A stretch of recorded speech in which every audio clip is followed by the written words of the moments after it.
Hello, everybody. Thank you for clicking in. It's like feels like Tuesday, but it's Wednesday because we was off for Monday, so it throws you off a few days. It's normal. Man in a routine. I'll tell you what happens to me. I have to take these uniforms in to be cleaned every week, and on certain holidays they want me to bring them in a week early, or not a week early, but a day early. It's whatever they want. I always forget. And so I've got dirty uniforms, but my beautiful, lovely wife who supports me and actually is a good reason why I can balance all this stuff. Thank you, her, by the way. Washed them for me, so that was really nice. Speaking of what's not really nice, let me show you something real quick. What's happening with James O'Keefe?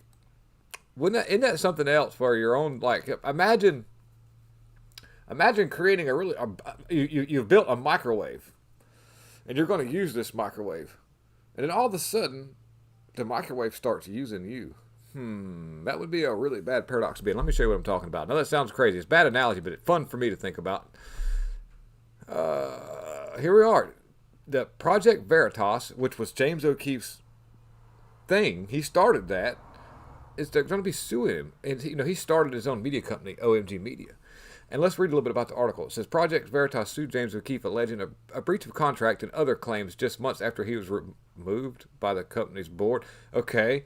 The complaint was filed Wednesday at a federal court in the Southern District of New York. By the way, Project Veritas has no money. Nobody is investing in them. They have no money to keep moving forward. Nothing.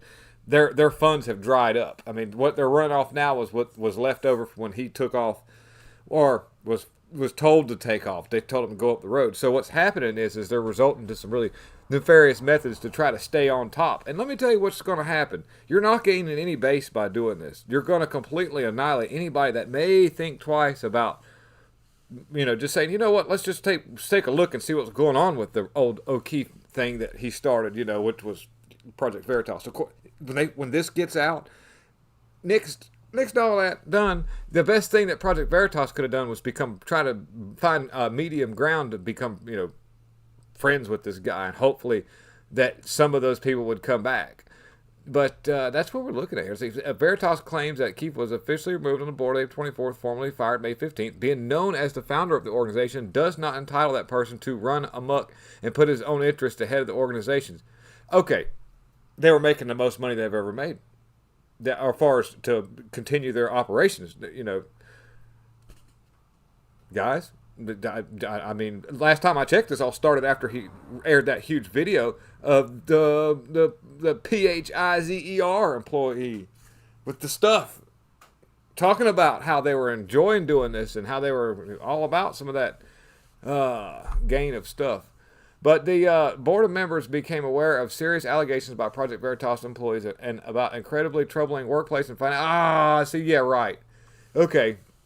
Project Veritas asked the federal court to issue a preliminary permanent injunction and enjoin O'Keefe and OMG through O'Keefe and base information form O'Keefe. It says here, soliciting or contracting plaintiffs, donors, employees, or contractors, disparaging plaintiffs, obtaining, using, or disclosing plaintiffs' confidential information, and keeping and failing to return plaintiffs' property. That's sandwich. Go make your own sandwich. So, best they can do is hopefully this goes on in Washington, D.C., where everything will be fair. Right? Just want to maybe he'll get a fair trial in D.C. or court hearing of that. But way to muck it up even more, Project Veritas. You guys haven't got the memo, have you? We don't like you. We see what you did to James O'Keefe, and the public speaks, and that's just how it rolls out. See what Target's going through, see what Bud Light's going through. Continue to do this onslaught of expressing how you feel with your wallet. If you don't like somebody like Nick Cannon because he's screaming racist remarks at everybody, don't watch the shows that he's on. Just don't do it. Even though there's nothing else on TV, I would watch a dirt pile in the middle of a floor before I'd watch a Nick Cannon sit back and tell me how I need to be eradicated from the earth because of all the white people. Just don't watch it. Just leave it alone. It's all you got to do. And these things kind of tend to go away, or at least it throws a big wrench in the machine. Thanks, guys, for tuning in, clicking in. Lots of love. Please hit the like, subscribe, and share button, and have a wonderful rest of the day.